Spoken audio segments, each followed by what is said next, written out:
Hello everyone, welcome to the legal classes and this is Rahul Chauhan. और आज की इस वीडियो में हम लोग बात करेंगे ट्रांसफर ऑफ प्रॉपर्टी एक्ट के अंदर सेक्शन 42 की, that is transfer by person having authority to revoke former transfer. ये सेक्शन बेसिकली बात करता है एक ऐसे ट्रांसफर के बारे में जिसमें ट्रांसफरर अपनी किसी इमूवेबल प्रॉपर्टी को ट्रांसफर करते समय उस ट्रांसफर को रिवोक करने का राइट अपने पास में रिजर्व रख लेता है। मतलब ट्रांसफर अपनी किसी प्रॉपर्टी को ट्रांसफर करते समय एक ऐसा क्लोज वहां पे अटैच कर सकता है कि किसी स्पेसिफिक कंडीशन के पूरा होते ही वो उस प्रॉपर्टी को ट्रांसफर कर देगा एक सेकंड ट्रांसफरी के फेवर में। और जैसे ही प्रॉपर्टी सेकंड ट्रांसफरी के फेवर में ट्रांसफर होगी वैसे ही फर्स्ट ट्रांसफरी के लिए ये ट्रांसफर रिवोक माना जाएगा।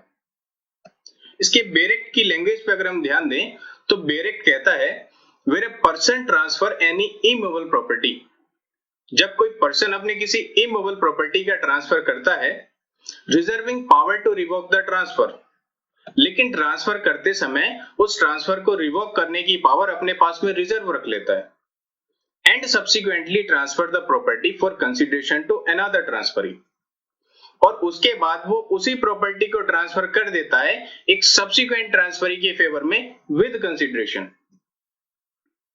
Then such transfer operate in favor of such transferee as a revocation of the former transfer to the extent of power।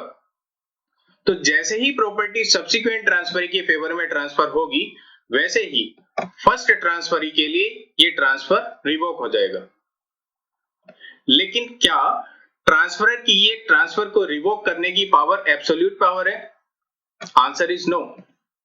Transferor ऐसा सिर्फ तभी कर सकता है जब उसने फर्स्ट ट्रांसफरी को प्रॉपर्टी ट्रांसफर करते समय ऐसी कोई कंडीशन वहां पे लगाई होगी कि जिसके पूरा होते ही वो ट्रांसफर रिवोक हो गया।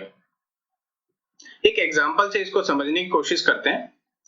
एक पर्सन है ए जिसके पास में एक घर है, वो अपना एक घर ट्रांसफर कर रहा है बी को, लेकिन बी को वो घर ट्रांसफर करते समय एक कंडीशन लगा रहा है कि जैसे ही बी इस घर को इसकी डेट्रीमेंटल वैल्यू तक यूज कर लेगा वैसे ही ए इस ट्रांसफर को रिवोक कर देगा और सेम घर को ट्रांसफर कर देगा सी को। बी इस कंडीशन को जानते हुए ट्रांसफर को रिसीव करता है और उस प्रॉपर्टी को एंजॉय करना स्टार्ट कर देता है। कुछ समय बाद जब ए को फील होता है कि बी उस घर को उसकी डेट्रीमेंटल वैल्यू तक यूज कर चुका है, देन वो उस घर का एक सर्वे करता है, या वो सर्वे खुद कर सकता है या किसी थर्ड पर्सन के थ्रू सर्वे करवा सकता है कि क्या बी ने वाकई में उस प्रॉपर्टी को उसकी डेट्रीमेंटल वैल्यू तक यूज कर लिया है। और अगर सर्वेयर सेटिस्फाई हो जाता है कि हाँ बी उस घर को उसकी डेट्रीमेंटल वैल्यू तक यूज कर चुका है, वैसे ही ए उस प्रॉपर्टी को ट्रांसफर कर देगा सी को, और जैसे ही प्रॉपर्टी सी के फेवर में ट्रांसफर होगी वैसे ही बी के लिए जो ट्रांसफर होगा वो रिवोक माना जाएगा। सो सेक्शन 42 बस इतनी ही बात करता है, लेकिन यहाँ पे दो चीजें ध्यान देने वाली हैं। पहला कि जो ट्रांसफर है वो विद कंसिडरेशन होना चाहिए। अगर प्रॉपर्टी का ट्रांसफर गिफ्ट के तौर पे हो रहा है तब सेक्शन 42 का बेनिफिट ट्रांसफरर नहीं ले सकता है। और दूसरा, ट्रांसफरर ने प्रॉपर्टी को ट्रांसफर करते समय फर्स्ट ट्रांसफरी के सामने ये कंडीशन पहले ही रखी हो,